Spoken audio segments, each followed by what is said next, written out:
Ladies and gentlemen, please be seated.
Pleasant good evening, ladies and gentlemen.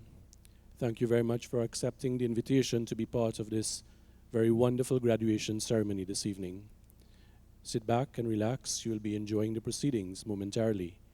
We invite you to gaze at the program that is before you and be informed as to the events that will transpire subsequently.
Ladies and gentlemen, please stand for the procession of the Chairman of the Council of Legal Education.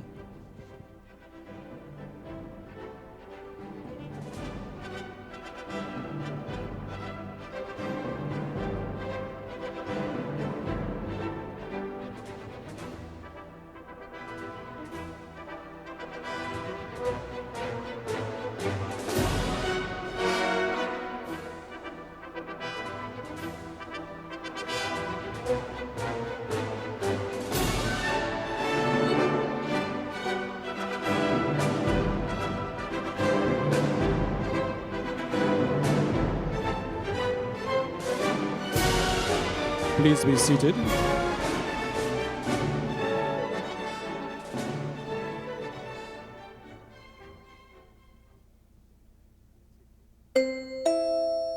Ladies and gentlemen, welcome to the Lord Kitchener Aldwin Roberts Auditorium of the National Academy for the Performing Arts. We are making every effort to ensure that your theatre experience is safe and comfortable. In the event of an emergency during the performance, an announcement will be made and the ushers will escort you out of the building via the exit closest to you to the muster point at the northeastern car park at the entrance of the compound. You are to proceed immediately but calmly. Please take a moment to identify the exit nearest to you. Eating, drinking, and chewing of gum is not allowed in the auditorium. This is also a smoke-free building. Please note that any unauthorized recording of this performance, either through video or photograph, is strictly prohibited. A reminder that all mobile phones and other electronic devices should be turned off at this time. Thank you very much. Ladies and gentlemen, I now invite you all to stand for the national anthem of the Republic of Trinidad and Tobago.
Please be seated.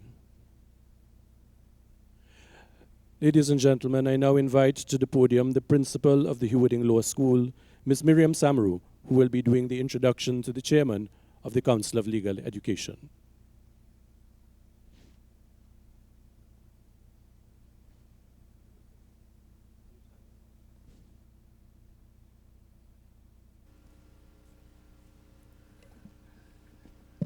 Good evening. Just a short change in the program. The introduction of the chairman is normally done on the first graduation that she attends. It was done last year. So I will simply introduce the chairman, Ms. Lisselle Weeks, Senior Counsel, Trinidadian, appointed to the Council of Legal Education in 2022. Kindly give a warm welcome to the chairman of the Council of Legal Education.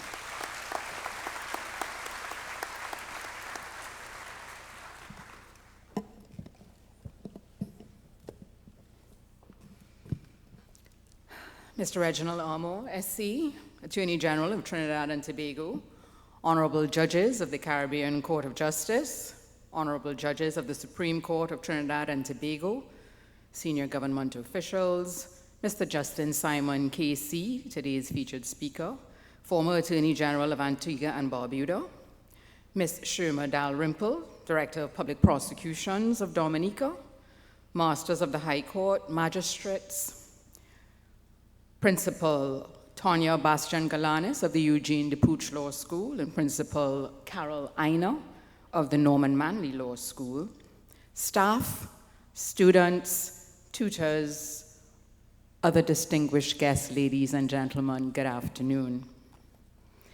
And welcome to the 2023 graduation ceremony of the Hugh Law School. And let me start by addressing the graduands who will very soon become graduates when you receive your certificates by asking you, how does it feel? How does it feel to be graduating today after 2 seemingly grueling years at the Hugh Law School?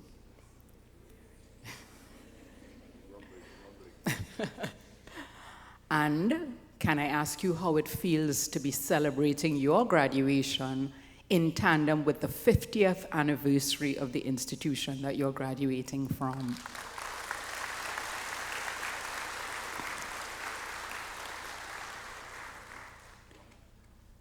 How does it feel to know that you are an inextricable part of Hugh Wooding's story and that it is an inextricable part of yours? When I was where you were, I felt accomplished, I felt happy, I felt anxious, I felt determined. And I imagine it was a similar feeling for the staff and students of the Hugh Wooding Law School 50 years ago. When they were the first, it was new. They were going to be doing the second part of what was specifically indigenous legal training for the Caribbean, and nobody knew how that would be received, and nobody knew what would happen and whether it would succeed, and nobody thought it would be, at least not that first cohort, nobody was sure where it would go. And I imagine those same feelings are coursing through your veins at the moment. I'm happy, I'm finished, I've done it, it's finished, but then it's just beginning and I'm not sure where it's going to go. So I'm gonna ask you to compare yourself to the Hugh Wooding Law School in 1973, if you could, because I think that's exactly where you are now. And when I think about where Hugh Wooding would have been in 1973, and how it would have, and all of the staff and the students would have been excited at the new beginning.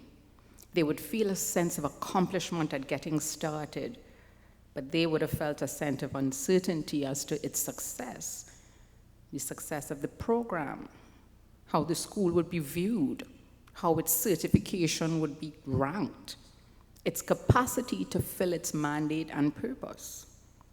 But 50 years later, the Hugh Wooding Law School is an iconic institution of higher learning in the Caribbean. It is the cornerstone of legal professional development in the region. It's an institution of high esteem.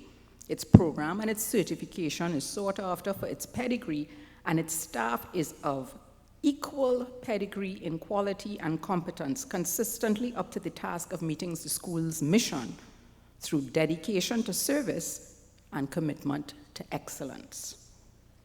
So how did the Hugh Wooding Law School transition from those tentative first steps to being self-assured and assertive and sure of its identity and status as an institution of renown? Well, it did so, obviously, through its staff and its students, by a firm commitment to the fulfillment of its purpose and objectives, by seeking guidance and requesting assistance from those who would have had the experience because they would have walked that path before. And I'm thinking in terms of the Hugh Wooding Law School, the University of the West Indies was where it would have gotten its guidance in its nascent stages because it was new and it didn't know where to go. And so it had to receive that guidance and assistance. And of course, receiving guidance and assistance means that you recognize that you don't know everything, and so there's a bit of humility that's going to be required to do that. By building resilience and being resilient, and those lessons are often learned through setbacks, obstructions, mistakes, and sometimes even small failures. By exercising patience with itself, with the pace of your development and growth, your pace of development and growth, not comparative to anyone else's. By setting a high and uncompromising bar of integrity and ethical conduct. By recognizing the inevitability of change, by accepting change and adapting to change that is unexpected, and by advocating for and innovating towards change yourself. By constant self-audit seeking to improve, improving towards your best self so that you can leave an indelible footprint on the Caribbean legal professional landscape. And by playing well with others, by sharing, by learning from, by teaching partners, siblings, and by siblings in the Hugh Wooding context, I mean its sister schools, Norman Manley and EDLS. Sharing, guiding, encouraging, assisting wherever possible. So I've sort of interplayed the two, your experience with the Hugh Wooding experience, but Hugh Wooding is 50 years successful because of those characteristics, and I imagine that there isn't any reason why you can't mirror those characteristics in the trajectory of your own careers as legal professionals. So I want to implore you, as you embark on this journey, to commit to the Hugh Wooding Law School's mission and vision for yourself. To commit to being practitioners who appreciate your responsibility as members of an honorable profession, who recognize the needs of your socio-economic environment, who are inspired in the pursuit of excellence, the maintenance of high ethical standards, the promotion of social justice, and the strengthening of the rule of law. Be apt to learn with patience and humility, because this is the beginning of your journey, and your learning is just beginning. Embrace and adapt change when it is unforeseen, advocate and effect it when it is required, innovate, establish high ethical standards, develop a practice of consistent self-audit and evaluation. And in your interactions with your colleagues, you are free to disagree, but never disrespect. And I will leave you with the words of the Apostle Paul in a letter to the Romans, chapter 12, verses 10, 11, and 12. Be kindly affectioned to one another, not slothful in business, rejoicing in hope, patient in tribulation, and continuing instant in prayer. Thank you, ladies and gentlemen, and congratulations, graduates. Thank you, Chairman. We will now have the Principal's address delivered by the Principal of the Hugh Wooding Law School, Ms. Miriam Samaru.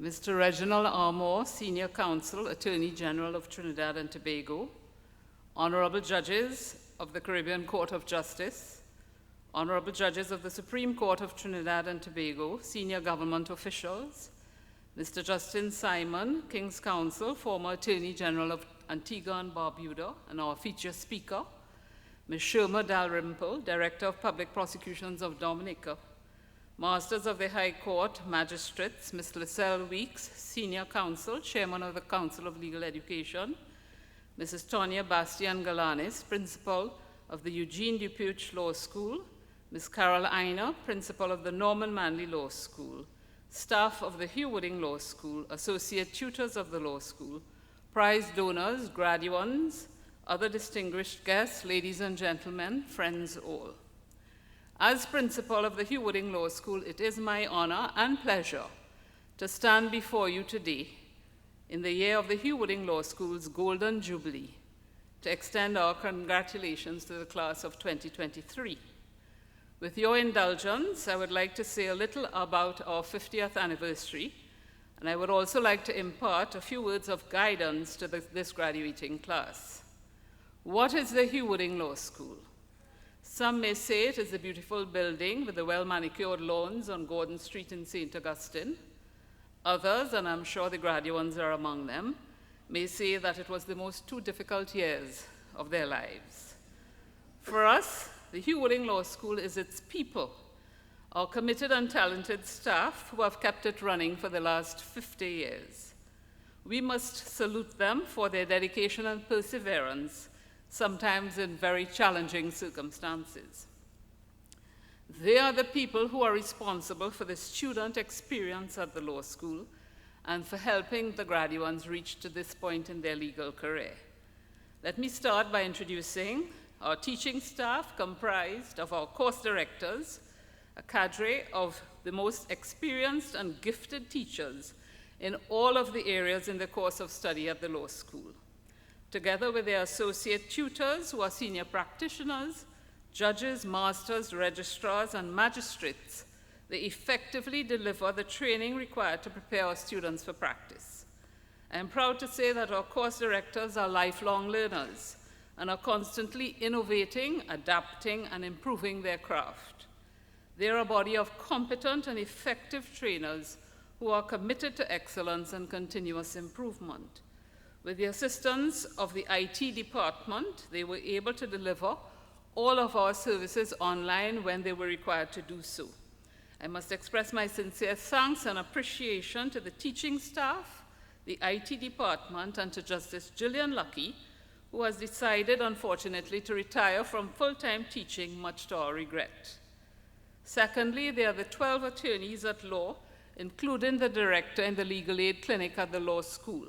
I pause here to recognize the contribution and unwavering support given over the last 20 years by the former director, Mrs. Rhonda Paris de Freitas, who retired in June, and to welcome on board the new director, Mr. Ashok Balrup. The Legal Aid Clinic serves two purposes. It provides legal services to the indigent and persons who may not otherwise be able to access legal services, and it provides the platform for the students and these graduates to transition from law school to practice. It bridges the gap.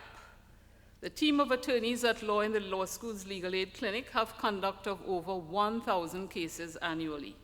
They ensure that the students work in small teams with a supervisor on live cases with real clients. The students hone their drafting, research, and interviewing skills in the general legal clinic and in the specialist clinics, which they're required to attend over a 6-month period. Some of these specialist clinics are conducted by private law firms, and we are very grateful for their support with the training program. In addition, through an annual student exchange arranged by the law school's legal aid clinic, 2 of our students in alternate years attend the clinic at Queen Mary University, University of London, for a week. In 2023, Chelsea Nanlal and Sandia Rambaran attended the clinic at Queen Mary, together with Jason Nathu and Jerome Herrera, attorneys in our clinic.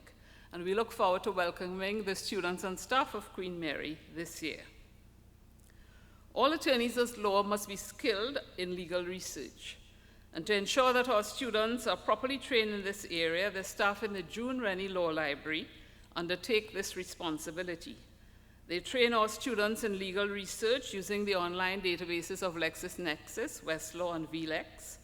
They also provide training and help the students to navigate the use of the library's hard copy collection, as well as its online collection, ebooks, and other databases.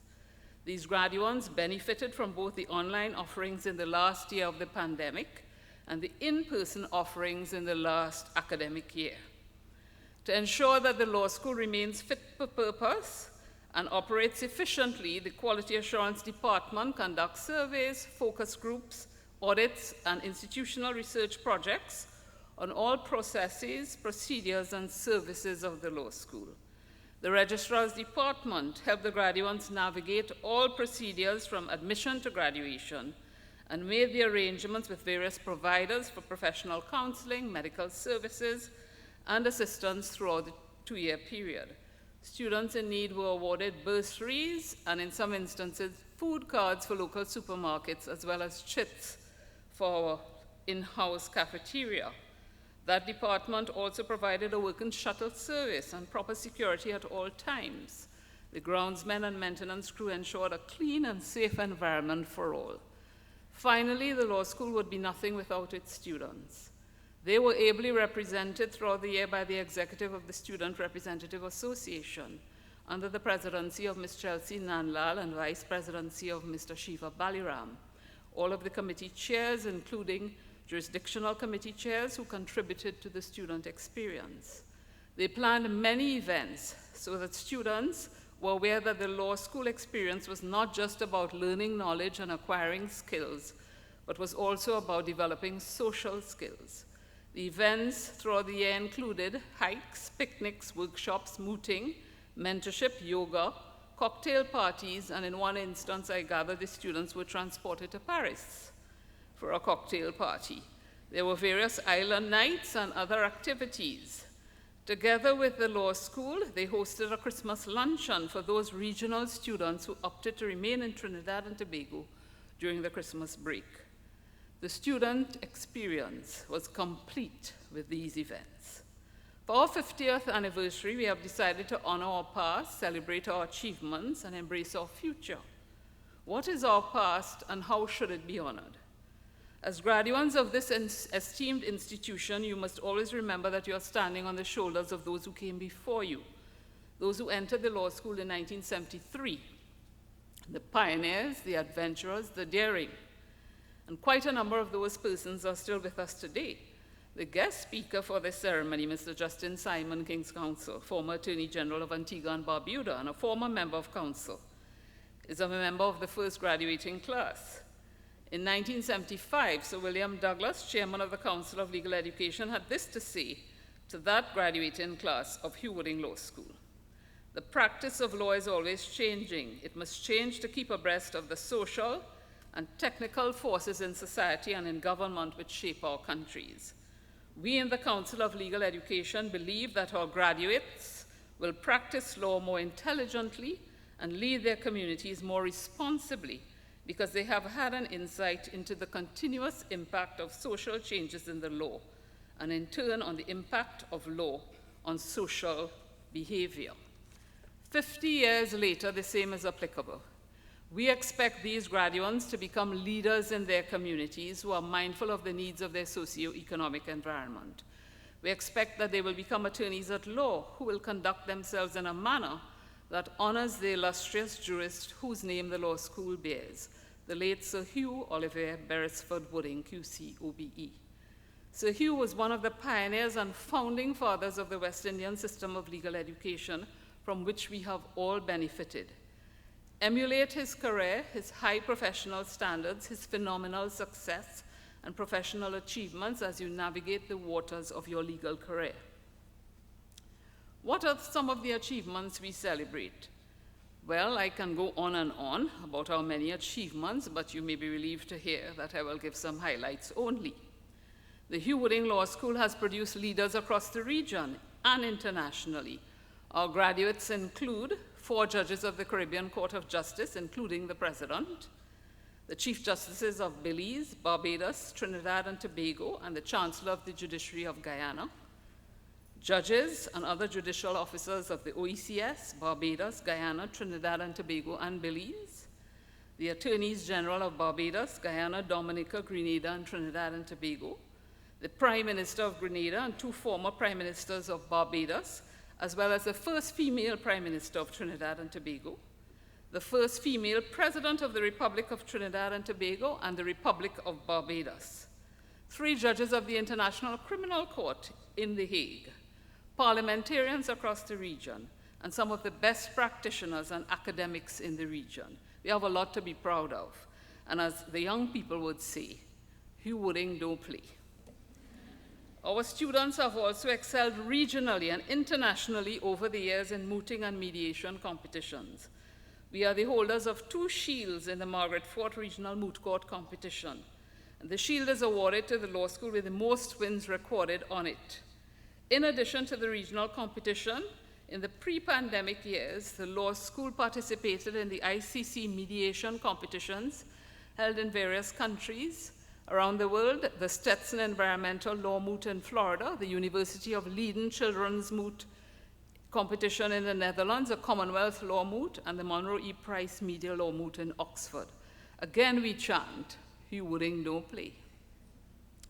This year, Team Hugh Wooding, comprising Nicholas Sant, Nikhil Sanchez, Tariq Smith, and Tyreek Davis, placed second in the Margaret Fort Regional Moot Court competition. The team of Chelsea Lawrence, Andesi Thomas, and Dominic D'Souza, Year 1 students, placed second in the Lex Caribbean Client Interviewing competition. In addition, Brandon Ragunanan and Kayla King James won the Criminal Law Moot. Brandon Ragunanan, Akeem Lopez, and Sophia Mohammed won the Hammersmith Appellate Moot. Davy Ramnarine, Akinola Goodridge, and Amoy Gilding Bourne represented us ably in the CCJ 13th Annual International Law Moot. And I've mentioned these team members by name because it takes tremendous effort and sacrifice to prepare for these competitions, sometimes putting class preparation time and assignments at risk. Congratulations to all of the teams and their coaches, and thank you for so ably representing the Hugh Law School. Having honored the past and celebrated our achievements, it is time for these graduates now to embrace the future. Our graduates have accomplished a great milestone in receiving the legal education certificate through their diligence, determination, and commitment. At this point, I must recognize Ms. Shakira Antaj Cave, Rhea Harris, Joshana Hopkinson, Akita Kingston, and Angelina Ramlal, our Certificate of Merit awardees, which is the highest award given by the Council of Legal Education. On receiving the certificate, you may feel the journey to this point has ended, and in the words of Asoka Ba, the party done. Well, you are now beginning the journey. The best, most difficult, most rewarding part is yet to come. And again, according to Asoka Ba, the jamming now start. So I urge you to continue to be passionate about learning and continue to be the best versions of yourselves. If you need help, ask for it. There is no shame in asking for help. A career in law gives you a very unique role in society. Be honest, uphold the law, and maintain justice. Warren Buffett said that there are 3 things to look for in a person when you're hiring: intelligence, energy, and integrity. And if the person does not have integrity, do not even bother to look for the other 2. So be ethical in your actions and never compromise your integrity. I would like to congratulate you on your success and to wish you all the best in whatever the future holds. Work hard, work smart, and always strive for excellence. You will soar and rise to the top as so many have done before you. Make your mark, albeit a positive one, in society. And before I close, I must thank all of our prize donors whose prizes are awarded to students who excel throughout the year, and to the various governments whose contribution to the economic cost assists our students in completing their legal career. Ladies and gentlemen, thank you very much. Thank you very much, Principal. At this juncture, ladies and gentlemen, I invite to the podium the Registrar of the Hugh Law School, Ms. Amali Carter, for the presentation of graduates.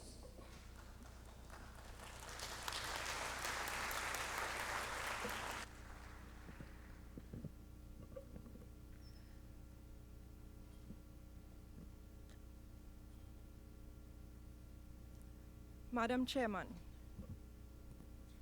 I present these persons who, through a course of study and by examinations, continuous assessment, and practical training, have satisfied the requirements for the award of the Legal Education Certificate.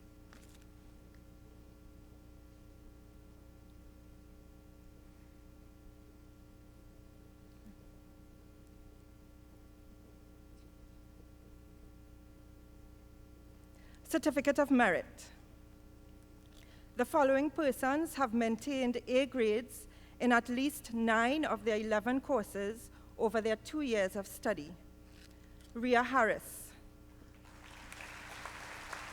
Ms. Harris has also been awarded the Book Specialist Prize for Best Overall Performance, Academic and Extracurricular Activities, and the Second Outstanding Year 2 student. She also received the Mediation Board of Trinidad and Tobago Prize, Excellence in Mediation Studies.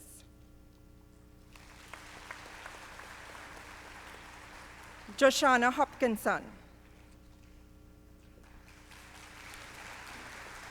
Ms. Hopkinson also receives the Council Prize for the Most Outstanding Student over 2 years and the Guyana Government Prize for Best Performance by a student from Guyana.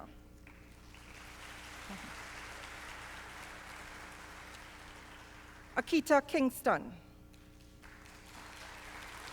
Miss Kingston has also been awarded the Council's Prize for Most Outstanding Year 2 Student, the Chairman's Prize for Evidence and Forensic Medicine, Law of Remedies and Civil Procedure and Practice 2, the Fitzwilliam Stone Furnace Smith and Morgan Prize for Best Performance in Civil Procedure and Practice 2, the Book Specialist Prize for Most Outstanding Year 2 Student, the Cameron and Shepherd Prize for Best Performance in Civil Procedure and Practice 1 and Civil Procedure and Practice 2 by a Guyanese student, the Chief Justice Ian N. Chang Memorial Prize for Best Performance in Civil Procedure and Practice,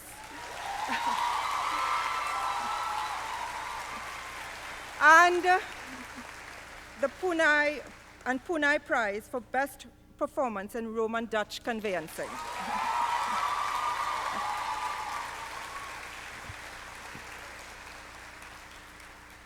Angelina Ramlal. Ms. Ramlal has also been awarded the Anand Ramlogan SC Prize for Best Performance by a student from Trinidad and Tobago, and the Edward Albert Collier Prize for Excellence in Conveyancing and Registration of Title by a student from Trinidad and Tobago.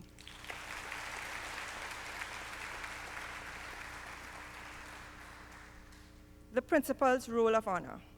The following persons have demonstrated excellence by attaining A grades in at least 6 of their 11 courses over their 2 years of study. Faith Beckles.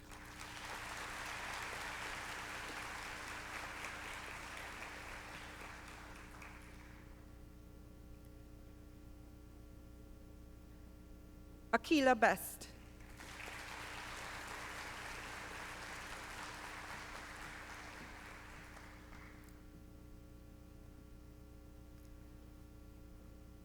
Tara Devines.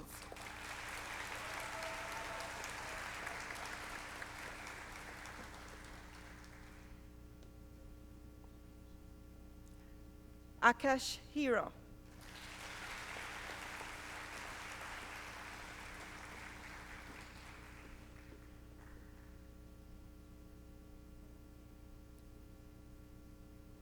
Chanel Hyacinth.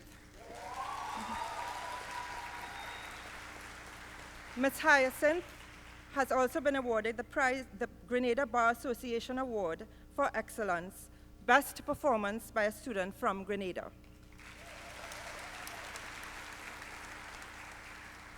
Alkatz Joseph.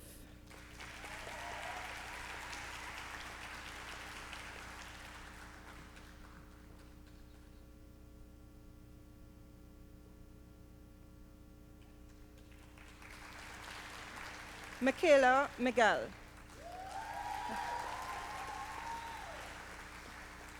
Ms. Miguel has also been awarded the R. Andrew Cummings QC Prize, Best Performance by a Student from St. Vincent and the Grenadines.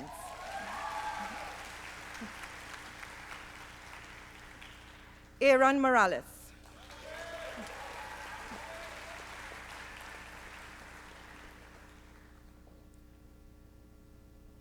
Ashley Motilal.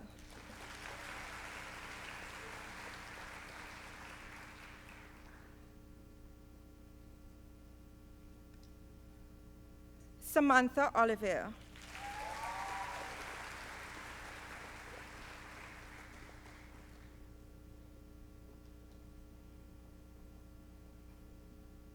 Amanda Perry.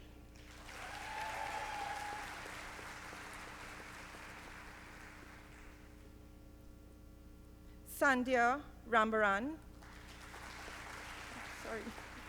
Sandhya Rambaran.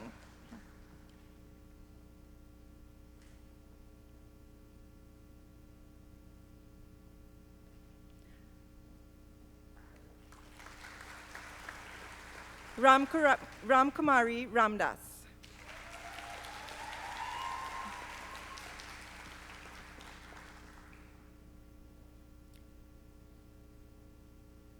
Devi Ramnarayan. Ms. Ramnarayan has also been awarded the Council's Prize and the Keith Sobian Memorial Prize for demonstration of leadership and initiative. Ms. Ramnarayan also shared in the Caribbean Court of Justice International Law Moot Competition Prize and the American Caribbean Law Initiative Prize, ACLI. Olive Stevenson Clark. Ms. Stevenson Clark has been awarded the Course Director's Prize in Probate Practice and Procedure for Best Performance in Probate Practice and Procedure.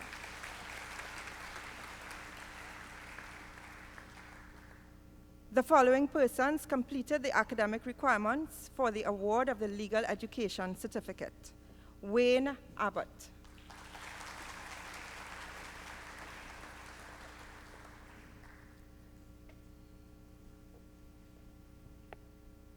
Sarah Abdul.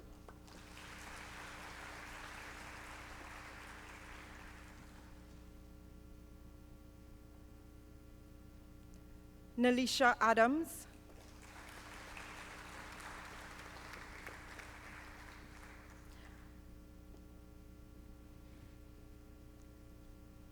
Marie Claude Alexander.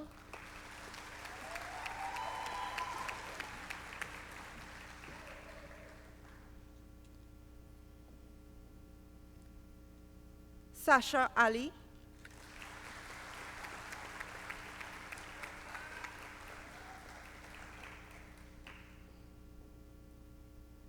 Samir Ali.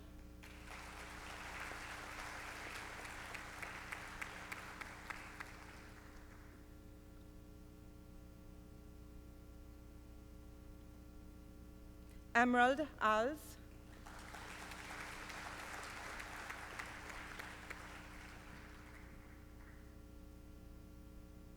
Vanessa Andrews.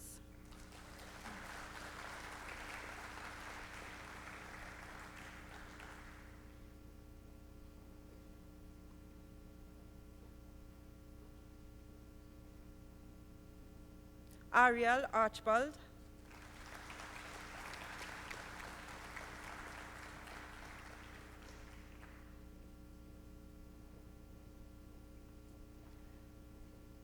Avin Badri Maraj.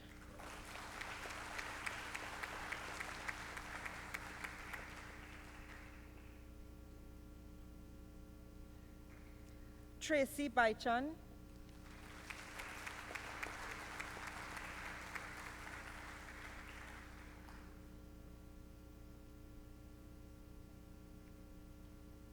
Anasha Bach.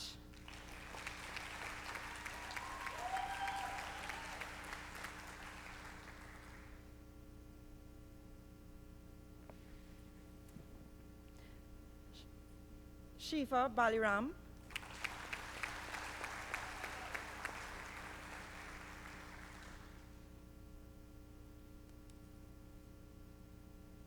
Herschel Barker.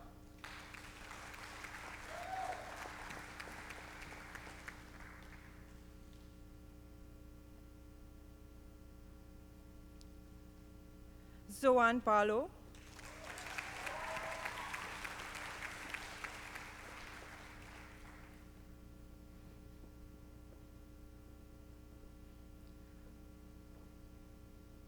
Oinola Barrow.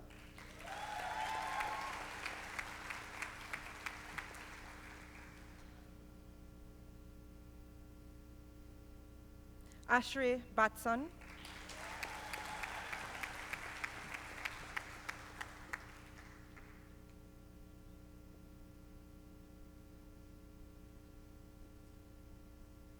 Kelly Bihari.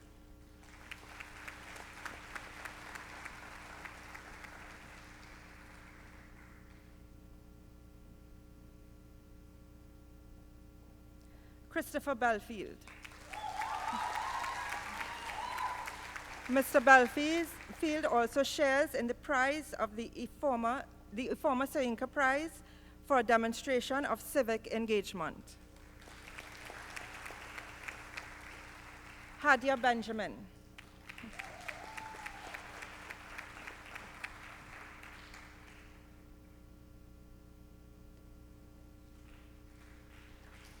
Candace Bernard.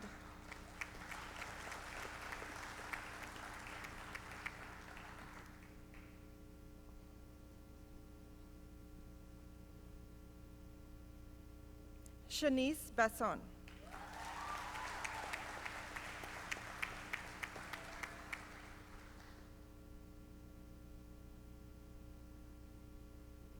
Reshma Bharat.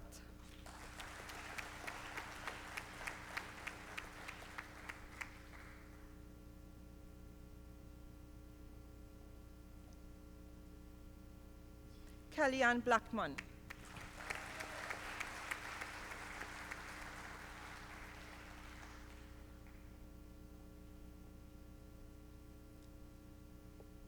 Naturi Bob.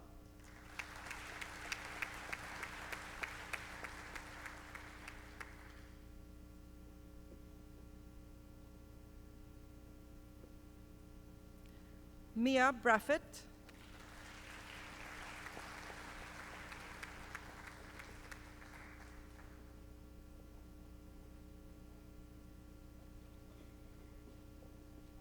Janelle Brewster.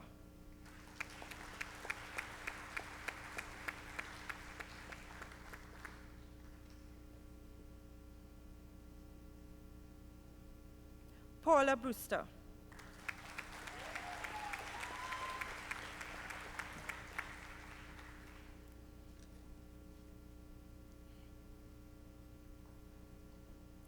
Hema Cassie.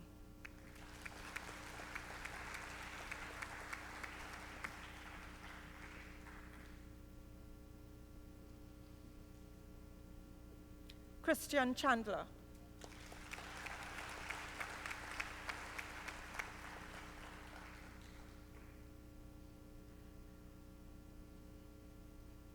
Jerome Charles.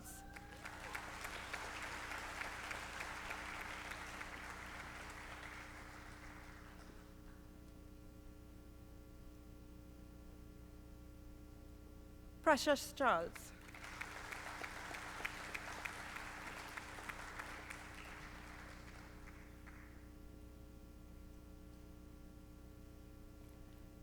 Aaron Chunising.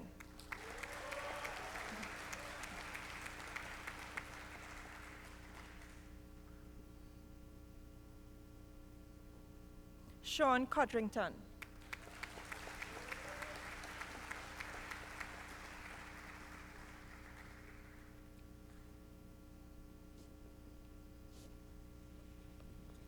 Kaylee Daniel.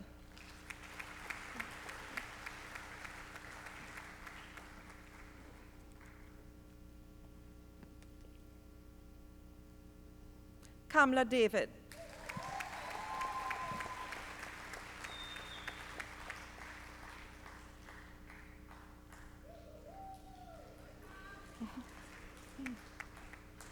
Karina David.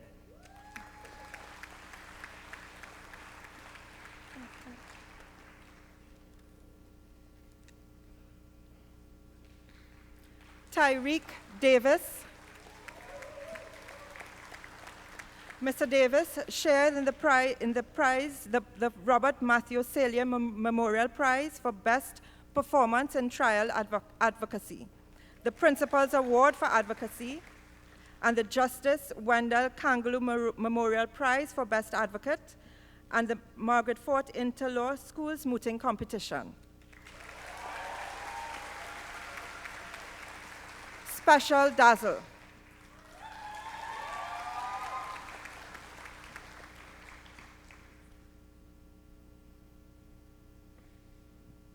Daryl D'Souza.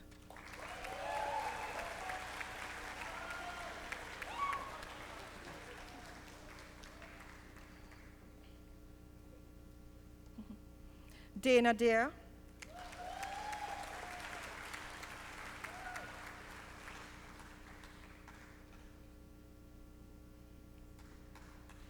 Ovani Debadine.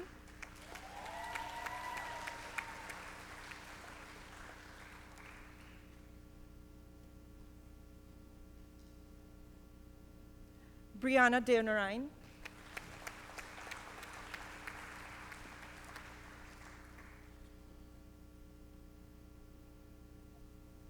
Ishara Deopatad.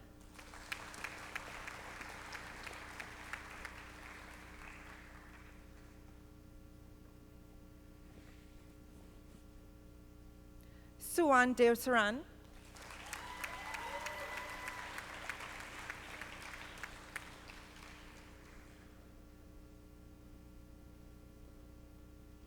Makeda Derek,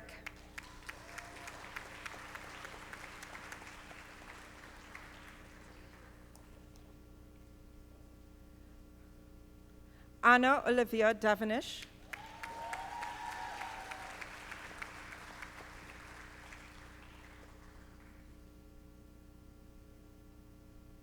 Vashni Dipchan,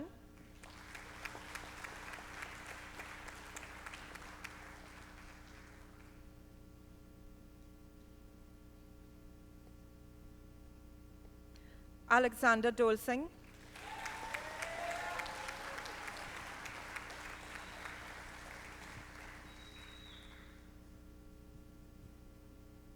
Padma Dubraj,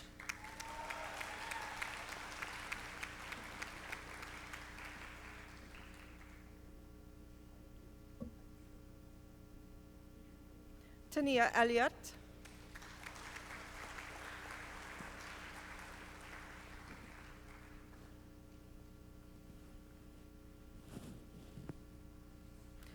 Victor Furman,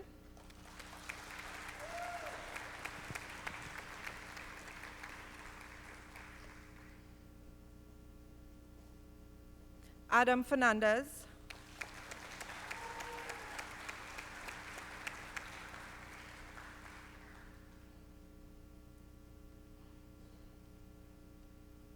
Maylin Findley Solners,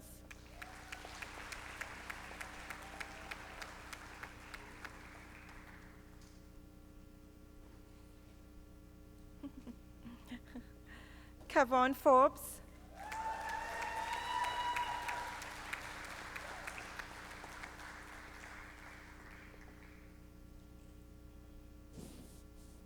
Kenneth Fortuné. Mr. Fortuné has also received the Justice Sandra Paul Alternative Dispute Resolution Prize for the student that best mastered the concepts and techniques of the ADR process.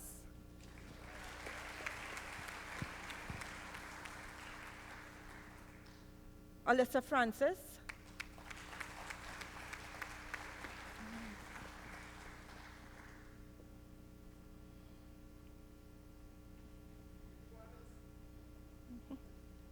Solange Francis,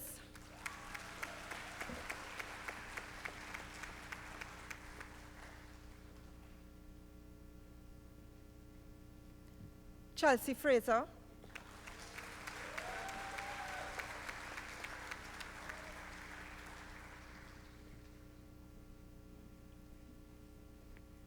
Rachel Fraser,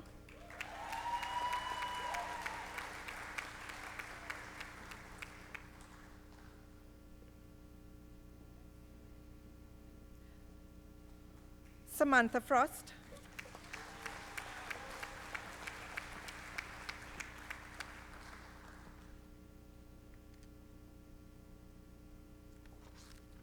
Errol Gaskin,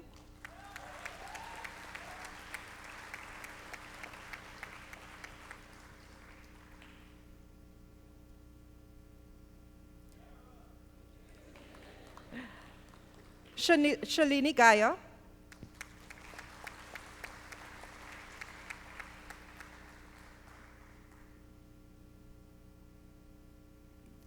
and Emma George.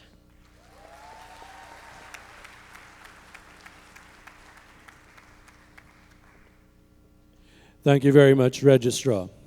Ladies and gentlemen, at this point we take a break in the presentation of graduates, and we present an item that is indeed a treat every year that we have the graduation ceremony. This year is no different. Led by choir master Mrs. Nalini Prasad Salik, we have this evening the Hugh Law School Choir. However, this evening it's very special. 10 of the 12 members of this choir are persons who have already graduated and have been called to the bar to practice. However, they were students who attended the law school during the pandemic when we were not able to have a physical graduation. So joining us and they being on the stage for the first time in a graduation ceremony are 10 of the 12 members of the Hugh Law School Choir. So please give them a round welcome, a warm round of applause as the Hugh Law School Choir presents.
Thank you very much.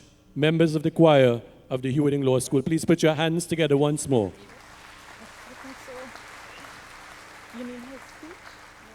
To quote another soca bad, we jamming still. We will now have the resumption of the presentation of graduates by the registrar. Madam Chairman, the following persons completed the academic requirements for the award of the Legal Education Certificate. Donnell Giddings. Ms. Giddings has been awarded the following prize, the Justice Ronnie Budusing Human Rights Law Clinic Prize for Best Performance in Human Rights Law Clinic. Amoy Gildingborn. Ms. Gildingborn shared in the prize for the Caribbean Court of Justice International Law Moot Competition, the American Caribbean Law Initiative Prize, ACLI, and the former Soyinka Prize for Civic Engagement.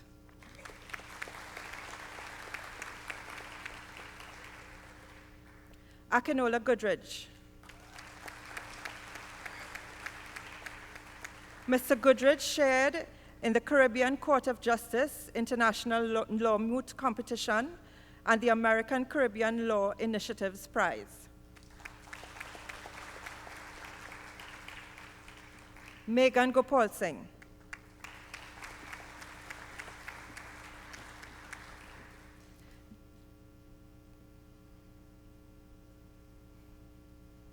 Jada Gordon.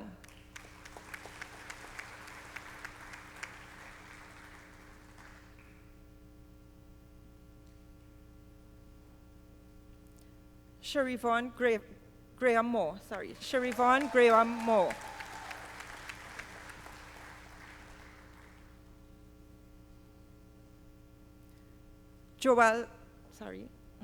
Joel Green.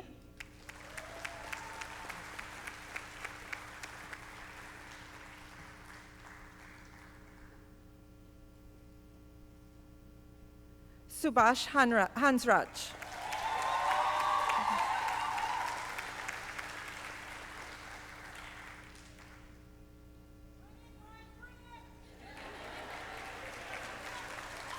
Roshad Haricharan.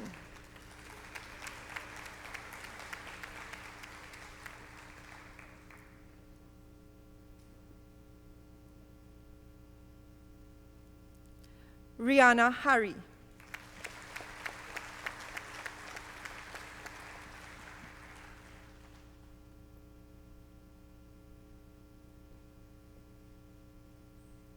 Daron Hiralal.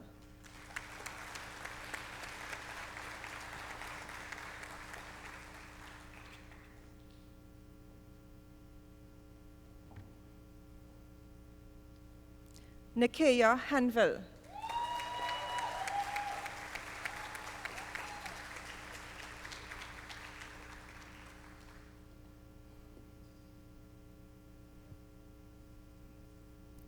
Tanel Hills.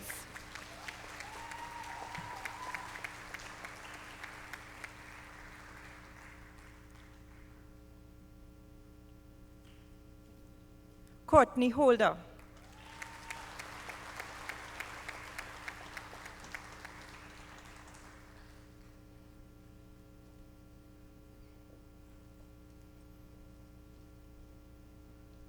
Omar Hopi.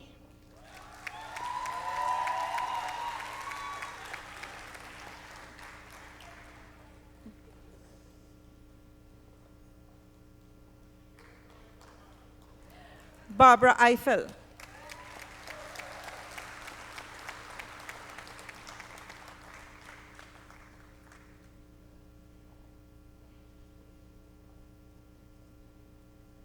Andre Jagnanan.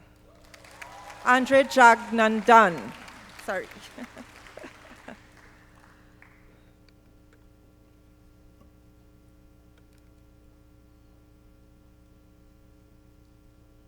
Cassandra Jaikaran. Ms. Jaikaran was also awarded the Miles Grave Fitzpatrick SC Prize for Best Performance in Legal Aid by a Guyanese graduating student. Marianne Jamuna.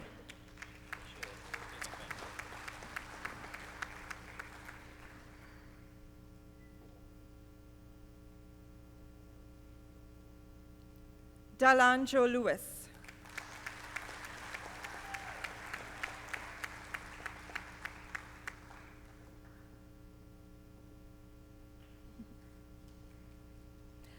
Renelle Johnson.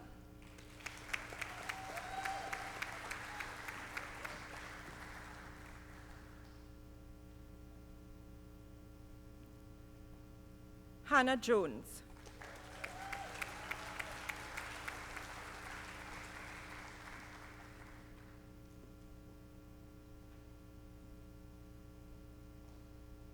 Jaluk Julian.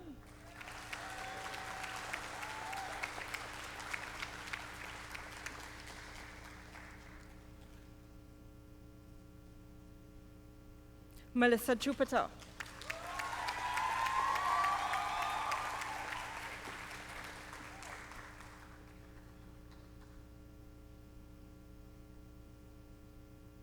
Kayla King James. Ms. King James shared in the Criminal Law Moot Competition Prize.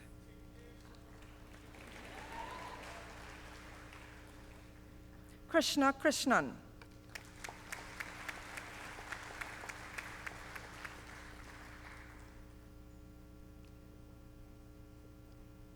Chantal Lake.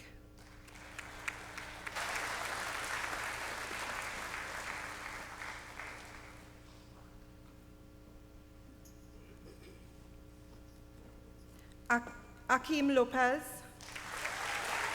Mr. Lopez shared in the Hamel-Smith Appellate Mooting Competition Prize.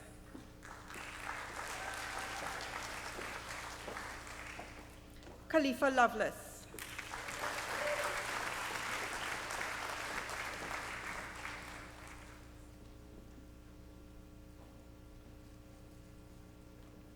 Tyrell Mahabia.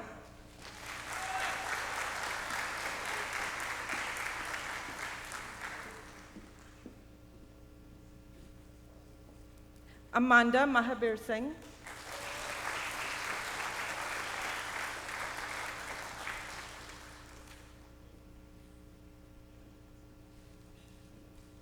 Nirupa Mahadev.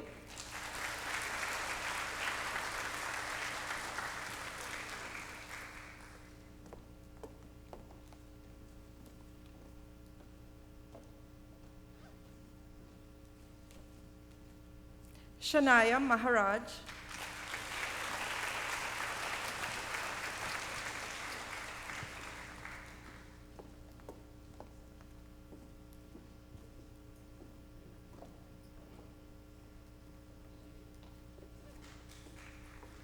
Anuradha Manak.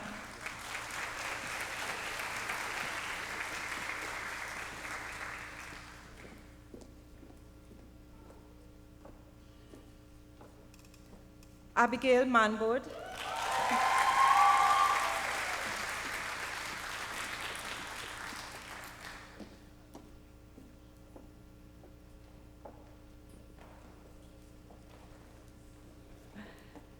Ciara Majat Singh.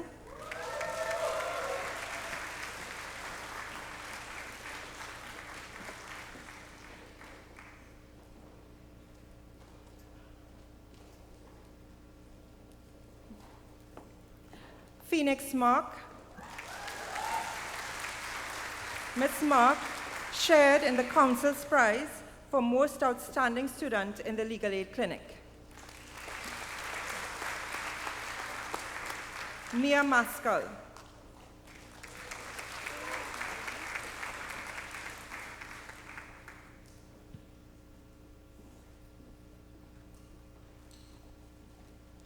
Amanda Mitchell.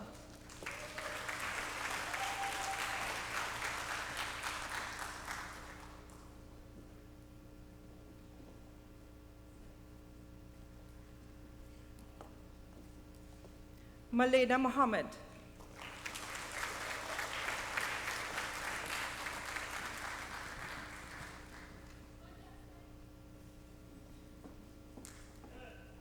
Nishad Mohammed.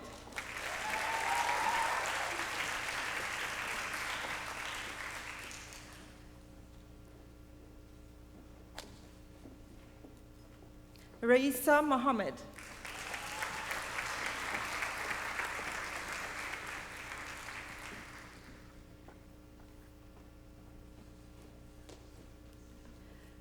Safia Mohammed. Ms. Mohammed shared the Hammersmith Appellate Mooting Competition Prize. Shania Mohammed.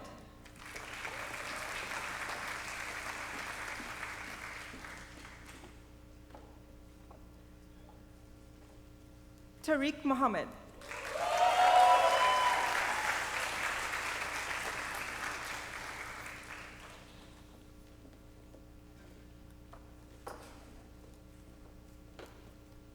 Adrian Moreno.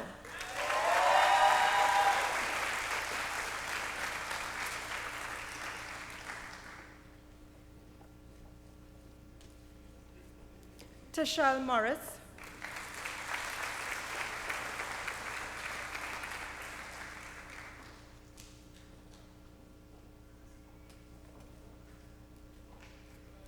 Denasha Monroe.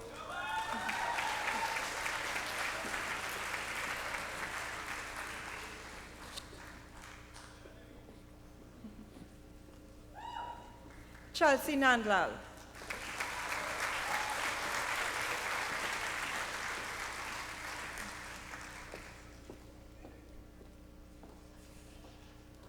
Dariel Neptune. Ms. Neptune shared in the American Caribbean Law Initiative Prize, ACLI. Chanel Noel.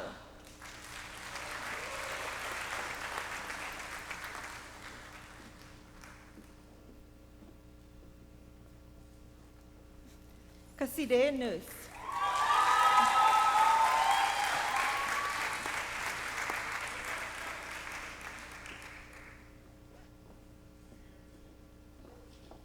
Sophia Omawale Lewis.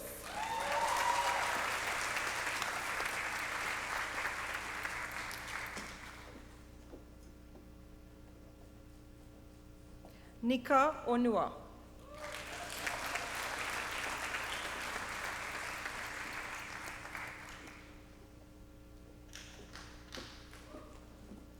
Nicholas Passad.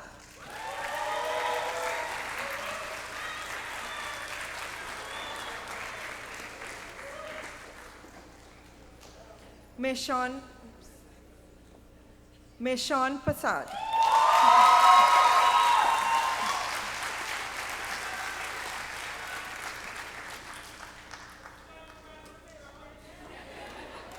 Shania Passad.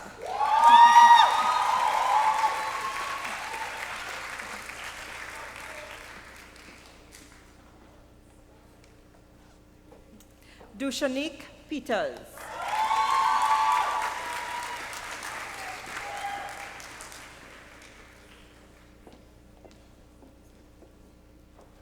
Candicia Plas.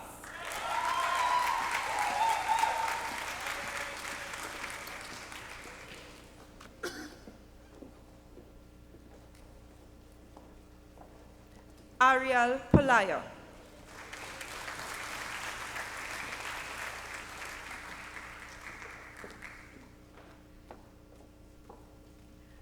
Melissa Prime.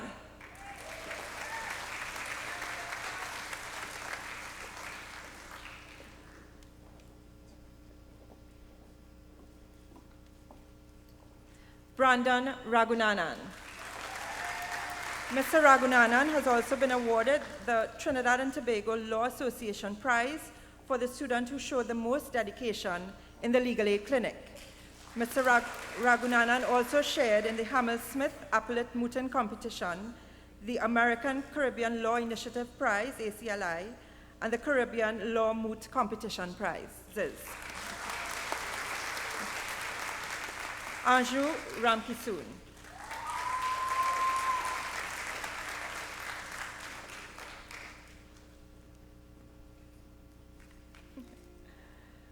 Liana Ramkisoon.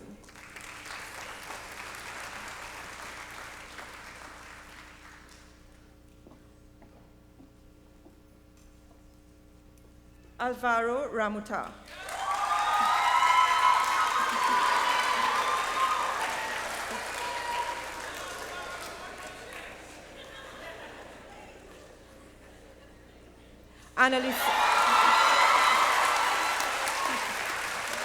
Annalisa Ramsaran.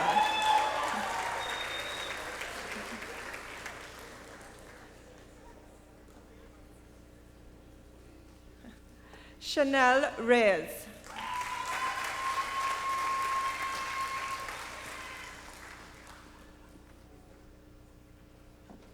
Jerome Richardson. Jerome Richardson.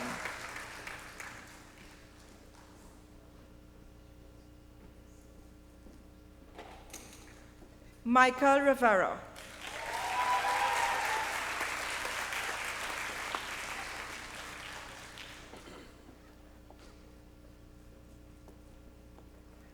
Adam Roberts.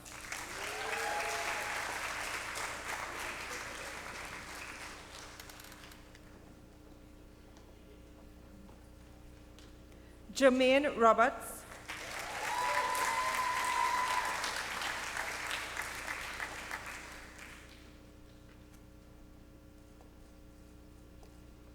Jerissa Rodney.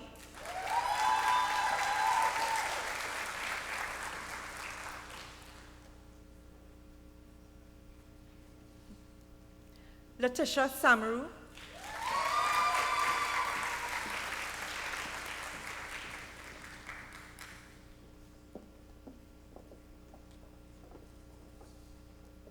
Nahanda Samuel.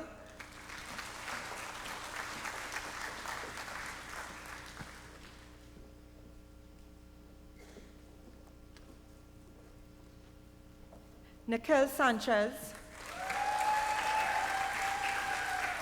Mr. Sanchez shared in the Robert Mathau Celia Memorial Prize for Best Performance in Trial Advocacy, the Principal's Award for Advocacy for members of the mooting team for the law school in the annual Margaret Fort Memorial Mooting Competition. Sean Sanchez.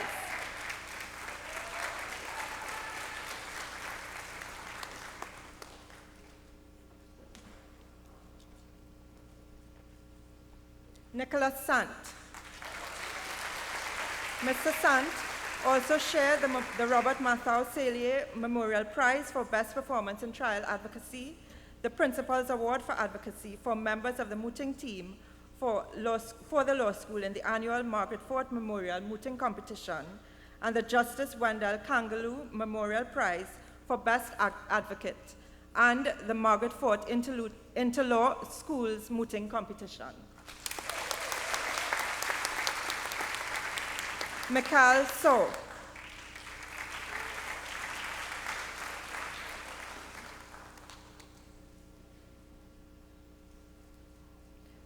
Renee Scotland.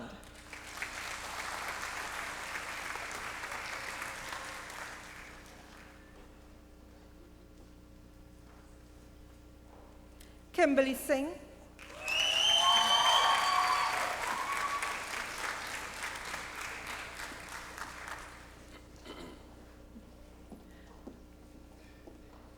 Simone Singh.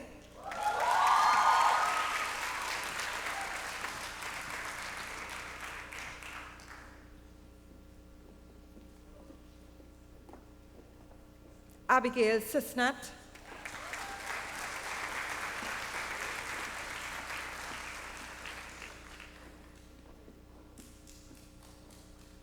Anthea Smith.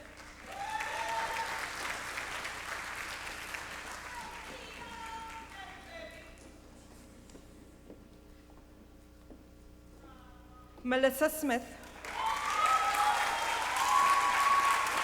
Ms. Smith has been awarded the Dr. Claude Denbo SC Prize for Best Performance in Civil Procedure and Practice 2, Corporate Practice. Tarek Smith. Mr. Smith has shared in the Robert Matthew Salier Memorial Prize for Best Performance in Trial Advocacy and the Principal's Award for Advocacy for members of the mooting team for the law school in the annual Margaret Fort mooting competition. Candace Solomon.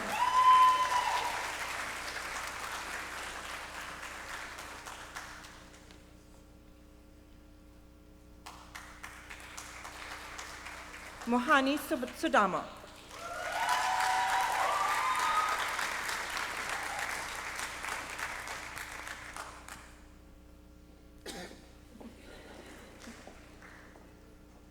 Malcolm Superville. Mr. Superville also shared in the American Caribbean Law Initiative Prize, ACLI. Adia Tilak Singh.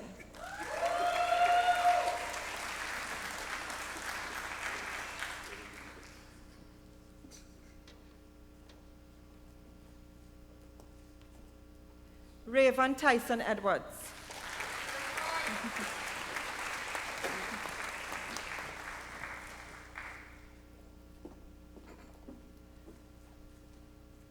Renee Umaid.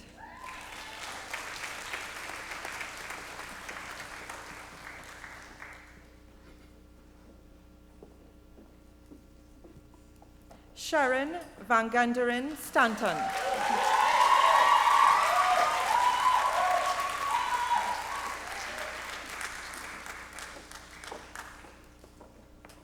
Joy Williams.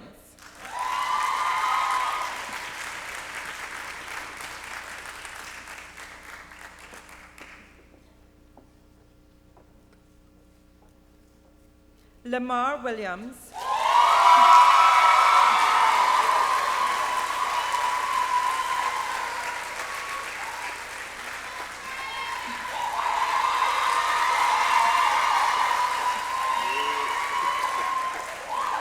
Jamari Wilson.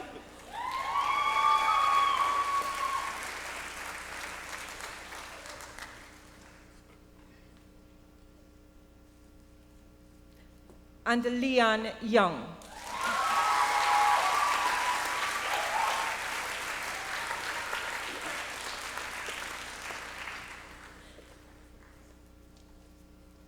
Thank you, Chairman. Thank you very much, Madam Registrar, and congratulations to all of our graduates. At this juncture, we would now invite the Chairman of the Council of Legal Education, Ms. Lizelle Weeks, to introduce our featured speaker.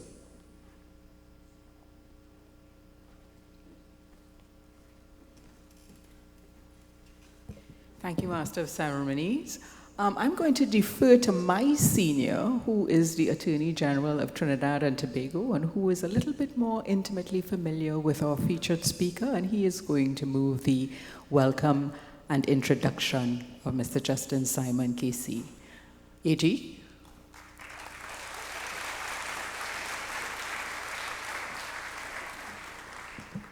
Thank you very much for this privilege and honor, Chair. Graduands, judges, parents, distinguished friends and family of the graduands and members of the Council of Legal Education. It's a rare privilege and an honor for me to introduce Mr. Justin Simon, King's Counsel, who I will not tell the tales on to tell you how long I've known him and how much regard I hold him in, except to say in these few brief words. Justin Simon is one of the proud, stellar champions of the Council of Legal Education. He has had a very active practice at the private bar in Dominica, Antigua, and Barbuda, and held the torch to become singularly a practitioner out of Dominica to become Attorney General of the Twin Island independent country of Antigua and Barbuda, not just because he is regarded in the highest esteem as an attorney at law, but also because of his forthright integrity and dignity as an attorney at law. It is my privilege and my honor to introduce Justin Simon, King's Counsel.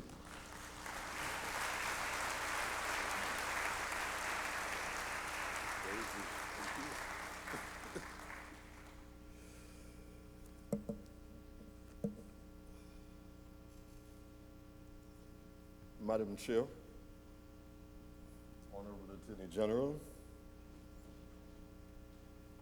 Madam Principal of the Law School, distinguished guests, and graduates. Before I begin my address, I invite you to stand and bow your heads with me as we pay tribute to and recognize in honor those among the first cohort of students at the Hugh Wooding Law School who have since passed away to the great beyond.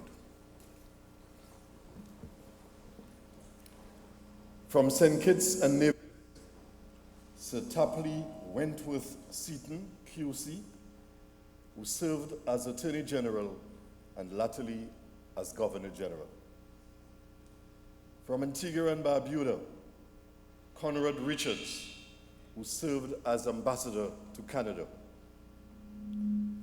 From the Commonwealth of Dominica, Isaiah Thomas, who served as Minister of Education, and Evelina Grell de Freitas. From St. Lucia, Hilford de Turville, QC, who served as the President of the Senate. From St. Vincent and the Grenadines, Panel R. Campbell, QC, who served as Attorney General, and Andrew Cummings, QC. From Barbados, Melvin Atwell and Haynes Blackman, both of whom served as magistrates. From Trinidad and Tobago, Keith Sobian, QC, who served as Attorney General and the Principal of the Norman Manley Law School. Gordon Lamming, Kenneth Segar, Kamini Gopi Singh, and Kenny Prasad. And I respectfully wish to mention, in memoriam, Mr. Justice Henry Aubrey Fraser, who passed away in November 1988, former High Court Judge and Justice of Appeal in Trinidad and Tobago, who held the office of Director of Legal Education and was the first principal of the Norman Manley Law School. And finally, Dr. Sir Fenton Ramsahoy, Senior Counsel, who passed away in December 2018, the first local Attorney General of the Republic of Guyana, who held the office of Deputy Director of Legal Education and was the first principal of the Hugh Law School.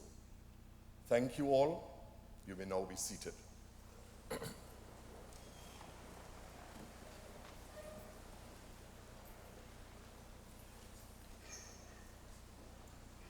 Madam Chair, Attorney General of Trinidad and Tobago, Mr. Reginald Armour, SC, Honorable Judges of the Caribbean Court of Justice, Honorable Judges of the Supreme Court of Trinidad and Tobago, senior government officials, Ms. Shirma Dalrymple, Director of Public Prosecutions of Dominica, Masters of the High Court, magistrates, Ms. Lionel Weeks, Senior Counsel, Chairman of the Council of Legal Education, Mrs. Tonia Bastian Gilanis, Principal of the Eugene Dupuy Law School, Ms. Carol Aina, Principal of the Norman Manley Law School, Ms. Miriam Sumaro, Principal of the Hugh Wooding Law School, staff of the Hugh Wooding Law School, associate tutors of the law school, prize donors, graduates, other distinguished guests, ladies and gentlemen, friends all. Full well I remember that 50 years ago in 1973, our UWI Law Faculty graduation ceremony was held here in Trinidad at the St. Augustine campus and marked the inauguration of the Hugh Wooding Law School.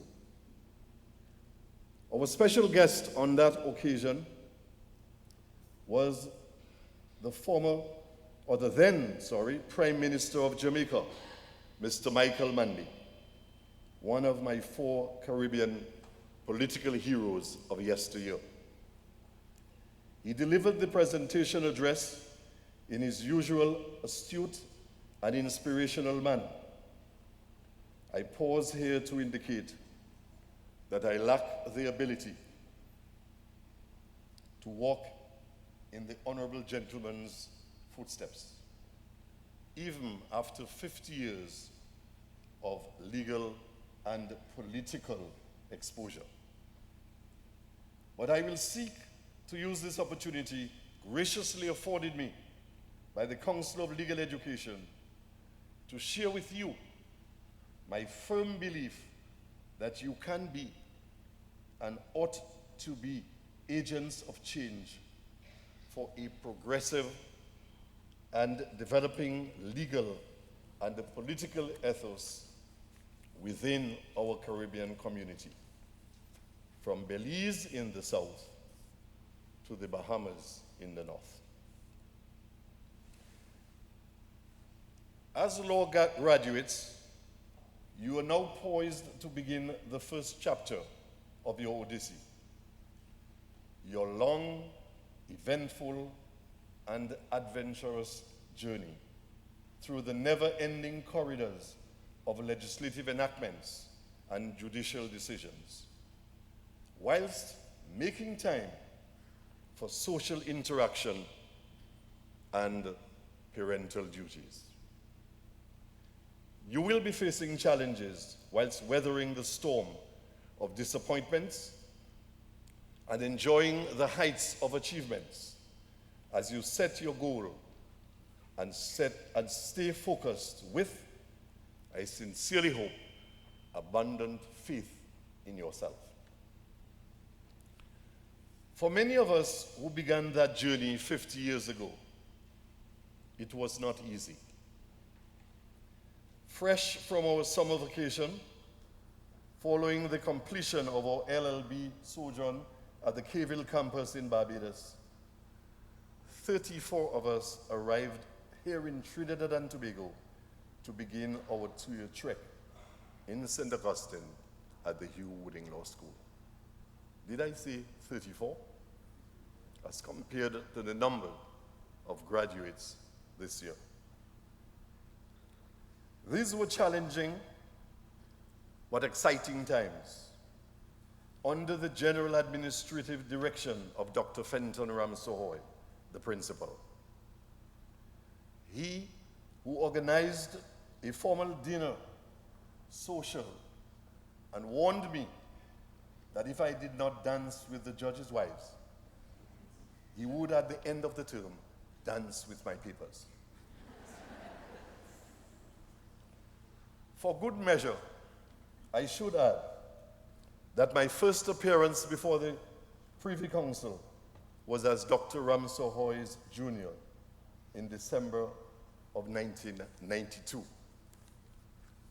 An appeal from the Court of Appeal in Antigua and Barbuda, challenging the right of the Privy Council to grant special leave to matters coming from the Industrial Court, where the Court of Appeal had held that industrial court matters were not civil proceedings. I remember that occasion because of two particular significant happenings. As I walked into the chamber where the law lords were sitting, I bowed my head and my wig fell.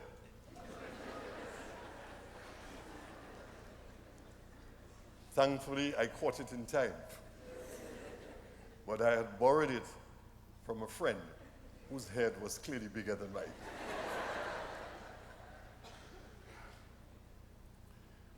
Dr. Ramsoy, having delivered his submissions, the president of the Law Lords then said, "Junior counsel, do you have anything to say?" And I got up and said, "No, thank you."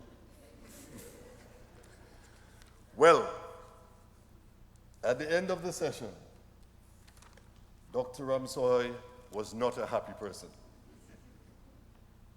And he said to me, "Do you think that you were being invited for breakfast, lunch, and dinner? What you do on such occasions is to get up, bow, and say, 'I have nothing constructive to add, my lords.'" Notwithstanding our challenges, we persevered dutifully, attending classes and High Court hearings in Port of Spain.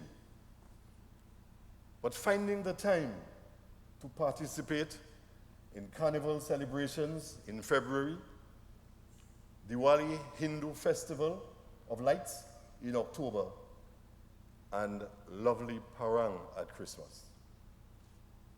In fact, whilst I returned to my homeland, Dominica, every Christmas holiday, the Parang in Trinidad, I couldn't leave. That's how lovely it was, and I'm sure that you must have experienced the same.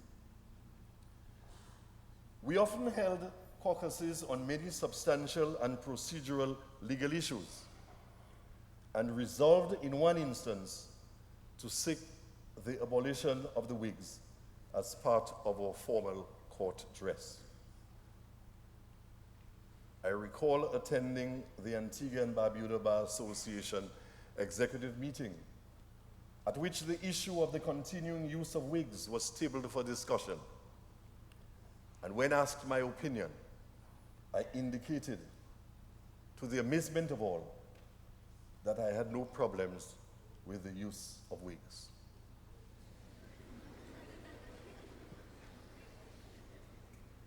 Of course, I continued in the deafening silence that followed. "You must be referring to Afro wigs." I was ordered by the President, Queen's Counsel, to immediately leave the meeting. But in the end, our student-held views prevailed, and the wearing of wigs became optional. I am proud to inform you that from among the first cohort of graduates, we have had attorneys general appointed in St. Kitts and Nevis, in Antigua and Barbuda, in the Commonwealth of Dominica, in St. Vincent and the Grenadines, in Grenada, and in Trinidad and Tobago. One of our stalwarts, Sir Samuel Weymouth Tapley Sitton of blessed memory, served as the 4th Governor General of St. Kitts and Nevis from September 1, 2015 until January 31, 2023. And another stalwart in Barbados, Dame Sandra Prunella Macy, who was appointed the 8th Governor General on January 8, 2018, is currently serving as the country's first president as of November 30th, 2021, when that country transitioned to a republic within the British Commonwealth of Nations. Dear graduates, I wish today to impress upon you that simultaneously with your own personal development, there is the need for the development of our Caribbean society. Law is a common aspect of everyday life, but it also should be seen as a social institution, a practical resource, and a mechanism for handling a wide range of social issues, problems, and conflicts, while addressing the aspirations of us as a people. Your study and knowledge of law will allow you to better appreciate the relationship with our social structures, our social institutions, our culture, our ideologies, and our values. You must therefore see yourselves as agents or institutions of change. Your role as students may have been limited to personal development.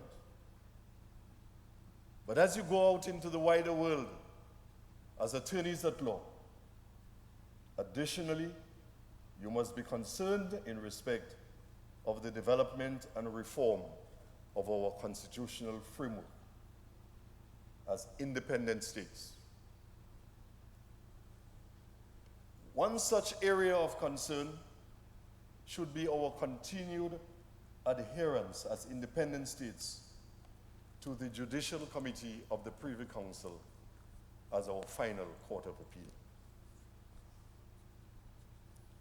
I remind you that on February 14th, 2001, 11 Caribbean states signed the agreement for the establishment of the Caribbean Court of Justice, the CCJ.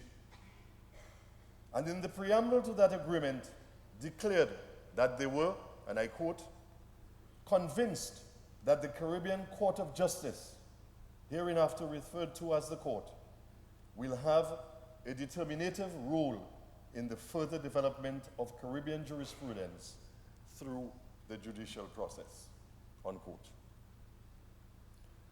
Whilst all the Caribbean states have acceded to the original jurisdiction of the CCJ as the final arbiter on the interpretation and application of the revised Treaty of Chaguaramas, which advances the cause of the CARICOM single market and economy, only 4 of the states to date have acceded to its appellate jurisdiction and have delinked with the Privy Council.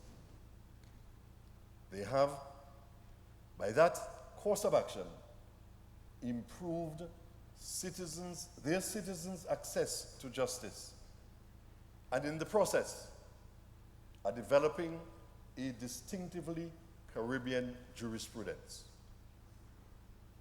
The 4 states are Barbados, Belize, Dominica, and Guyana. The imposition in the majority of our constitutions by our colonial masters of the need for a referendum to replace the Privy Council as our final appellate court has to date made our accession to the Privy Council, to the CCJ, an almost impossible proposition. St. Vincent and the Grenadines failed in November 2009. Grenada failed in November 2018, and again, Grenada failed in November 2016, and again in November 2018, with a voter turnout of 28%. Antigua and Barbuda failed in 2018, with a voter turnout of 33.5%.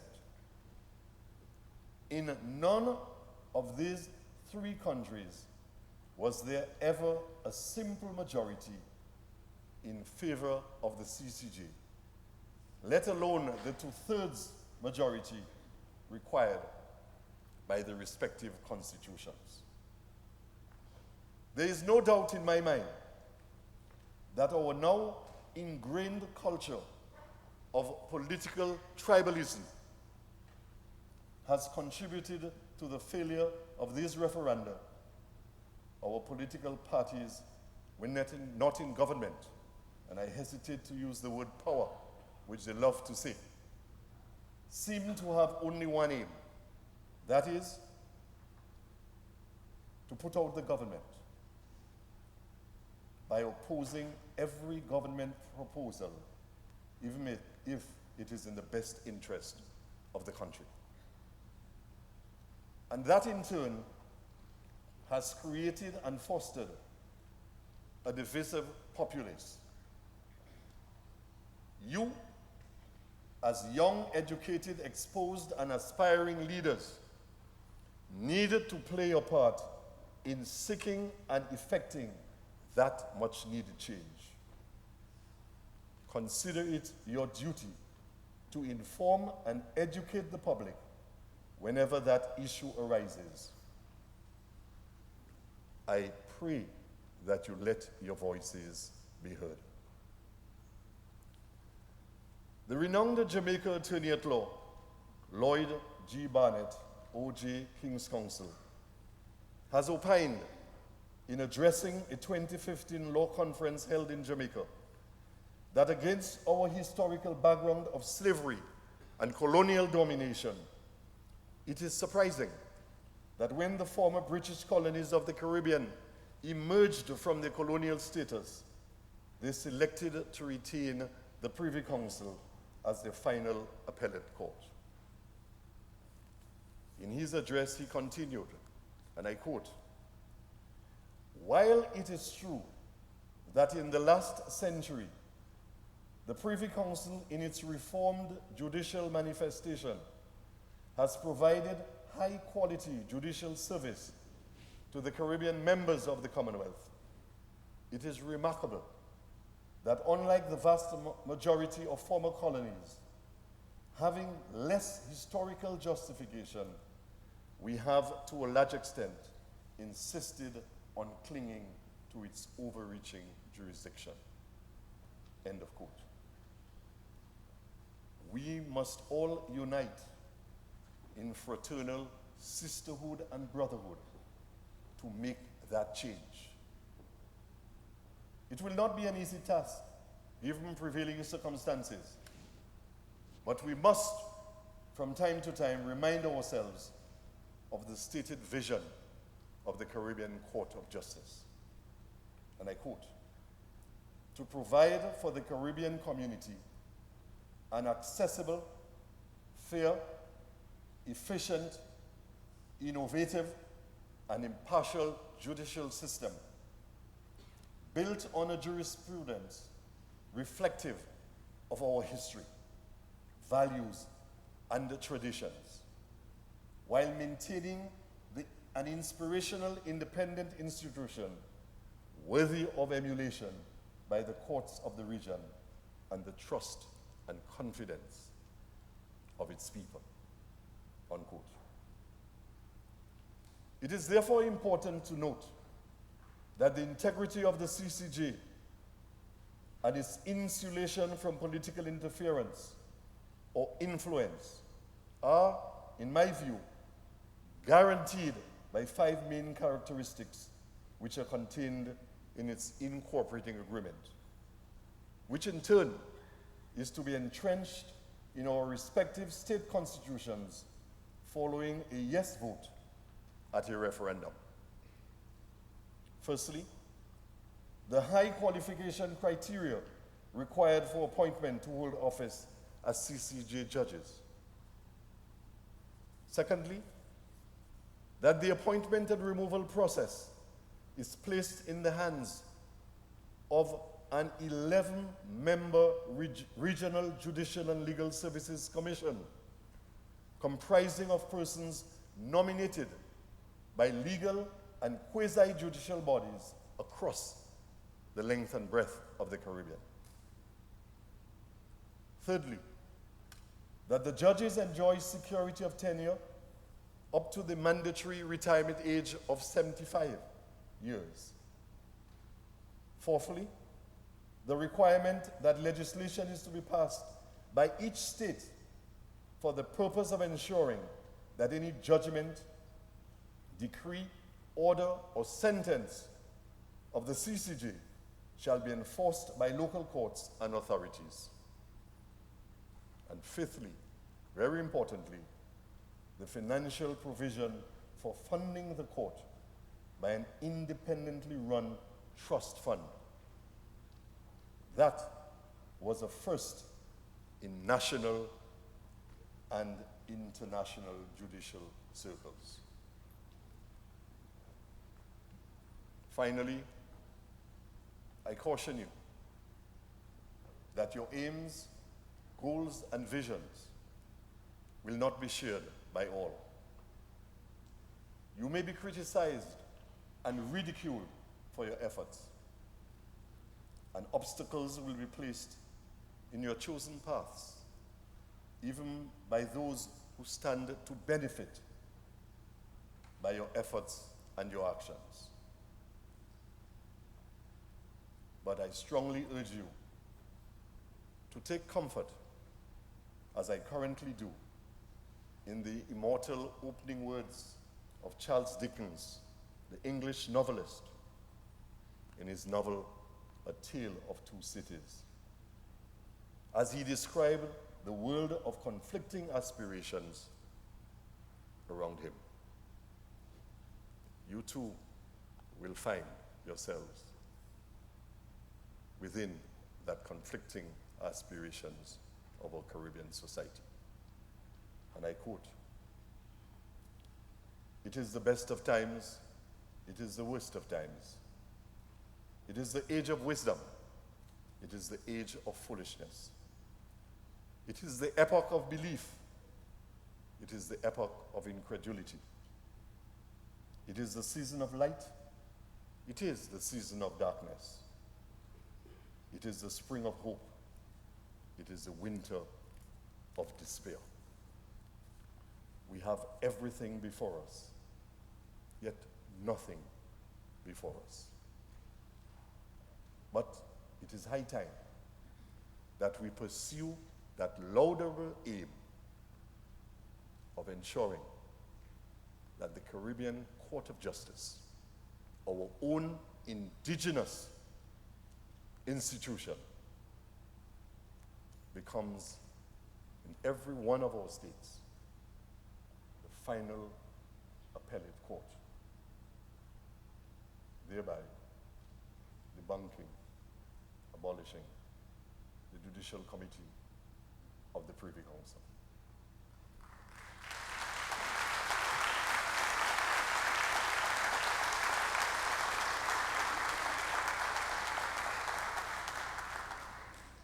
I thank you most humbly for giving me your attention,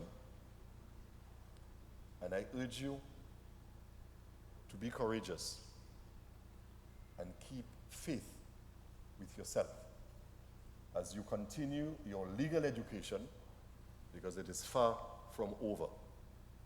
There is a lot for you to learn as you enter into the arena of legal battle. But it's important that you commit yourself to the challenges that lie ahead as you seek to shape our legal institutions and our respective Caribbean societies for the enduring good of all. God bless.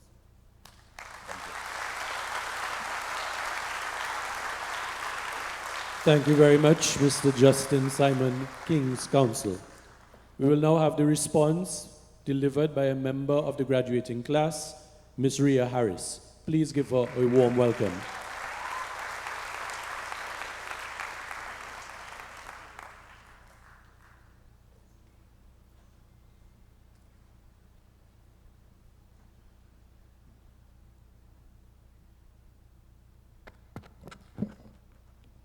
That was a long walk.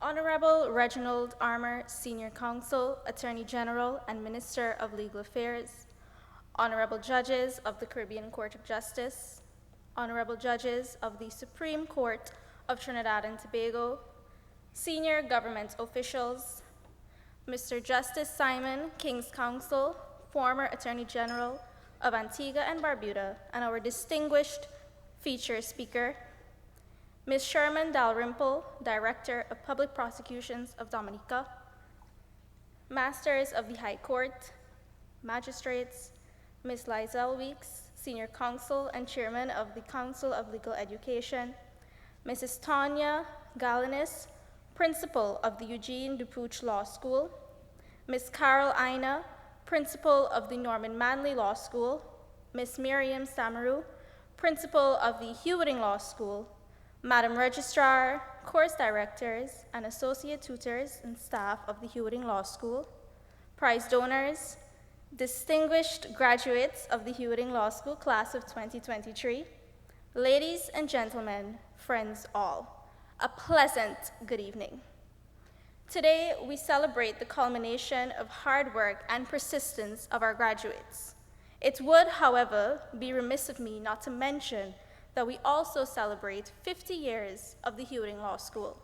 That is, 50 years of producing brilliant legal minds, some of whom are with us here this evening, and enhancing the practice of law in the Caribbean through exemplary tutelage and by empowering students to develop our Caribbean region. It is truly an honor and a privilege to give this address this evening. First and foremost, I must thank you, Mr. Simon, King's Counsel, for your inspirational and captivating words this evening.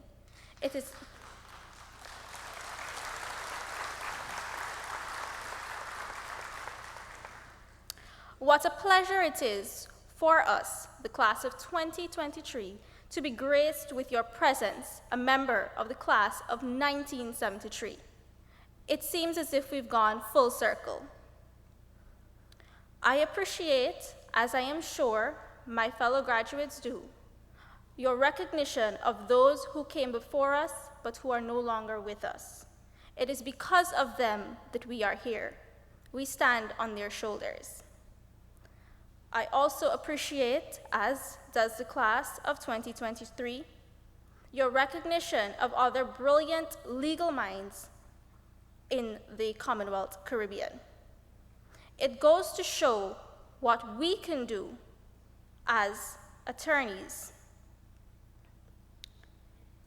We also appreciate your shared experiences, and we know now not to borrow any wigs from our friends. We will, as you have indicated, balance our work life with our family life.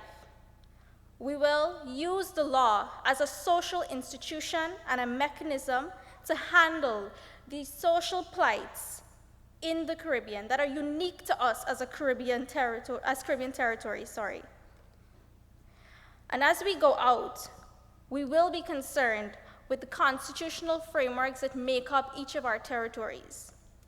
We will let our voices be heard. We will unite as brothers and sisters to effect changes and to advocate for many things, including the introduction of the CCJ in other sister CARICOM states. We thank you, Mr. Simon, for this address. Class of 2023, arguably the best class to date.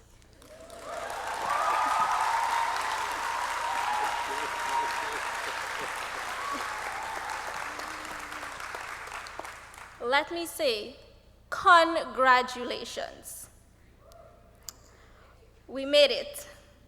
And as I say this, tears well in my eyes, but it's not tears of sadness, but tears of joy. And this great feeling of happiness comes from my appreciation of how hard we have all worked to be here today, dressed in our very best and very clearly supported by many. I like to say that the class of 2023 is unique in the sense that we were able to experience both online and in-person classes. We began this journey to the legal education certificate in 2021, completely virtual. Fortunately, we were able to do this in the comfort of our homes. Unfortunately, when I say the words robust and comprehensive, you each know the trauma associated with that.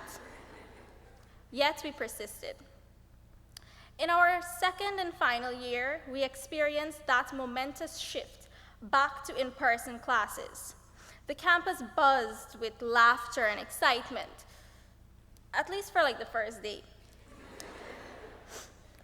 That was quickly replaced with complaining about tutorials, what is a completion document, and trying to figure out why we, law students, need to learn math. I suspect somewhere at this point, the friendly faces at the Branford Wellness Center saw an influx of Hugh Law School students. However, as much as we complained, experiencing that in-person version of the law school was vastly different from online classes. Although we could no longer blame poor connections for not answering a question, or hide behind the camera so we don't have to volunteer, or pretend to freeze during a class,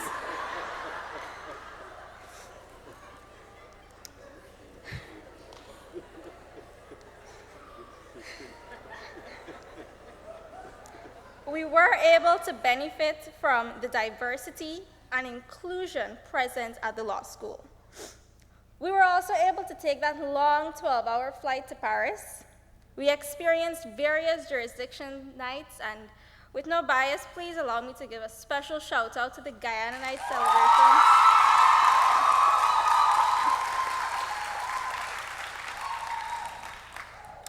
We went to beaches, we hiked uphill, swam downstream, for those of us who can swim, participated in table tennis tournaments and sports. We celebrated Christmas together. We welcomed Carnival home, but above all, we were able to form among ourselves an unbreakable bond. And at this point, I find it apt to quote the President of the Caribbean Court of Justice, the Honorable Mr. Justice Saunders, in the infamous case of McEwen versus the Attorney General of Guyana and others. He said, "Difference is as natural as breeding. Infinite varieties exist of everything under the sun." This is indeed true, and it is because of the truth of this statement, it is particularly admirable that as a student body, we have recognized the value of working together and improving regional integration, despite our differences. After all, we are stronger together. And so it is for this reason that if you call it chicken curry or a curry chicken, what matters is that we are eating at the same table.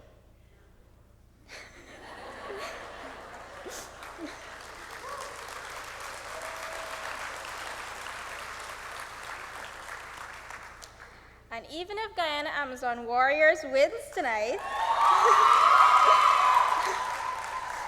we will still maintain our bond as a student body, cherishing every memory that we have made together.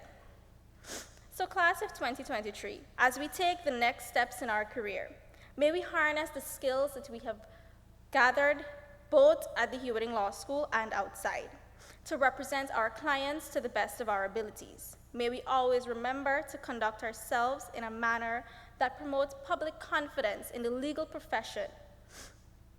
May we always discharge our duties to the courts, our clients, our fellow legal professionals, and the public with honesty, honor, and reliability. Mrs. Budu Singh, that was especially for you. Our successful completion of this journey is indeed a victory to be celebrated, as it is a representation of how hard work and diligence pays off. However, as the saying goes, no man is an island. And so we must take time to thank those who made this celebration possible. We thank God for his continued guidance and protection throughout our 2 years. We must also thank the Hugh Law School for facilitating us during our journey. Thank you to the Honorable Principal, who maintains an open door policy and always lends a listening ear.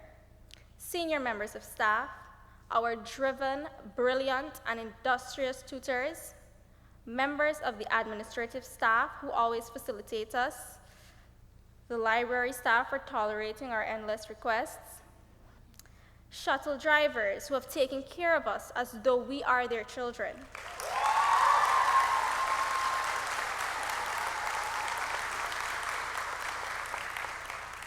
and all other members of staff.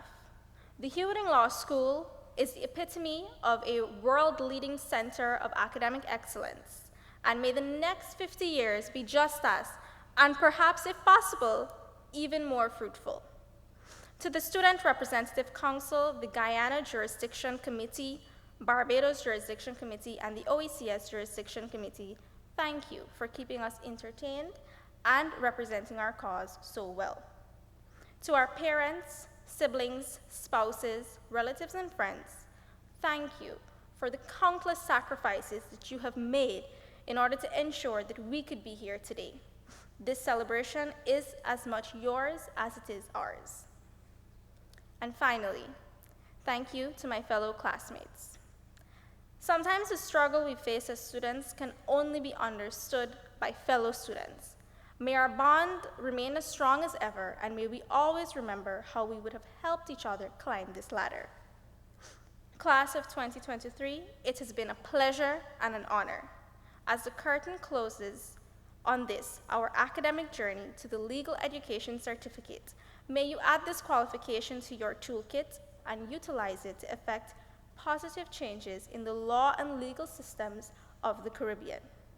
I have no doubt in my mind that each and every one of us is capable of enhancing the regional jurisprudence of the Caribbean region, and I am excited to see the direction each of you steer your ship next. I am also excited to be able to call you from Guyana for a precedent, and to some years down the line, tell everyone, I was in the class with the AG of Trinidad and Tobago. I wish you all many successes ahead, and I thank you.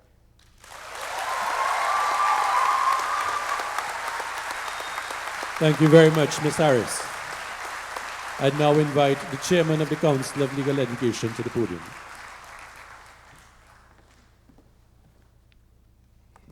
All right, thank you once again, ladies and gentlemen, and this is the last time that you're going to see me for this evening. I want to thank Ms. Harris, and I want something she said resonated with me, and I want you to carry it with you, and that is that this institution facilitates a bond across this region that no other does. And that is because once upon a time it used to happen at the University of the West Indies, but it doesn't anymore.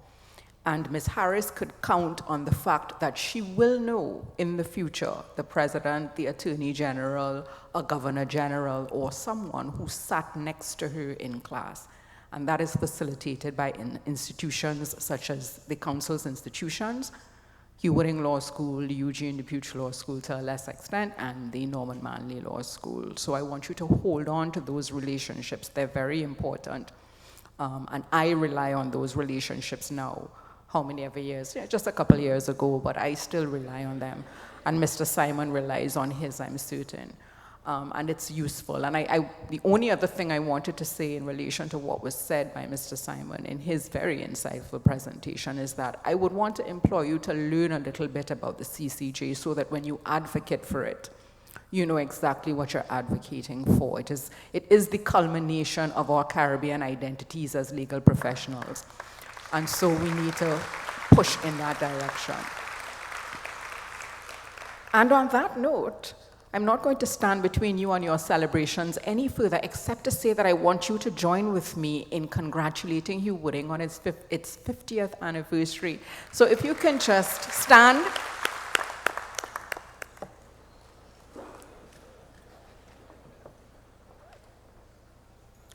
And let's just have a really hearty round of applause for 50 years of excellence.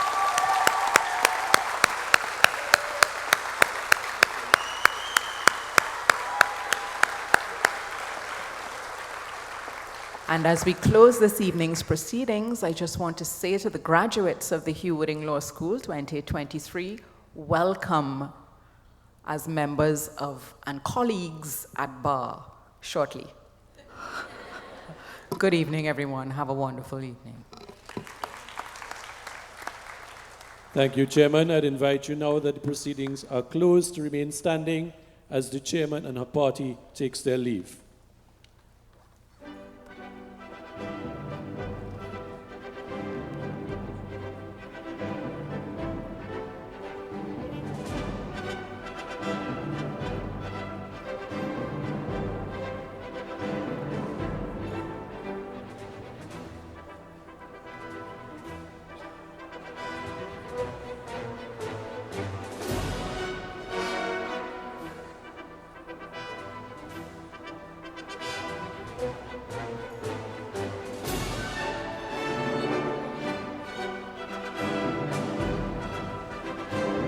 Please also remain standing as our graduates would be taking their leave as well.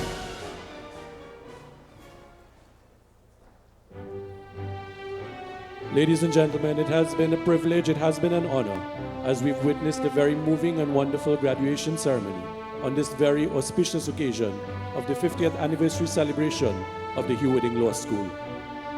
I thank you very much for your attention, and it is my wish that you journey to your respective destinations when you leave here safely.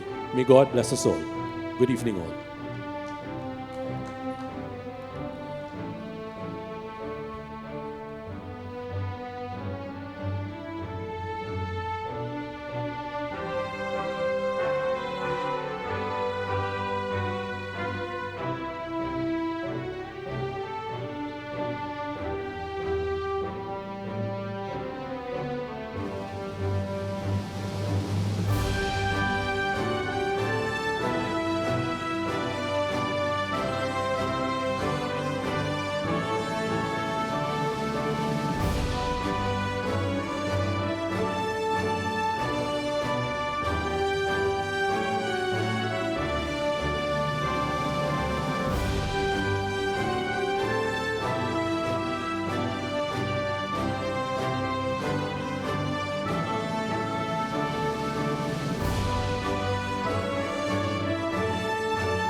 ways of toting water anytime that you have to bid.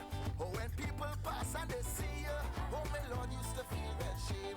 Wondering if this lasts forever, wondering when you will feel proud. If it's one thing Daddy didn't tell me, there is sunrise after each cloud. I say, even though the road is long, no matter what come, I know I gon' make it. Hey, oh Lord, I gon' make it. Even though the road is long, no matter what come, I know I gon' make it. Hey, yes, I gon' make it. I be right here, but I catching the power. Feeling the beats and I catching the power. Don't know what to do, but I catching the power. It's a spiritual feeling, but I catching the power. Tripping on the road, but I catching the power. On the ground and I catching the power. When the music hit me, I catching the power. Even though, in your world people try to fight you, all how they will bring you down. Behind your back they trying to spite you, smiling with you like you're a clown. Yes, you know them people back talk you, yes, and you always stay cool, but you remain focused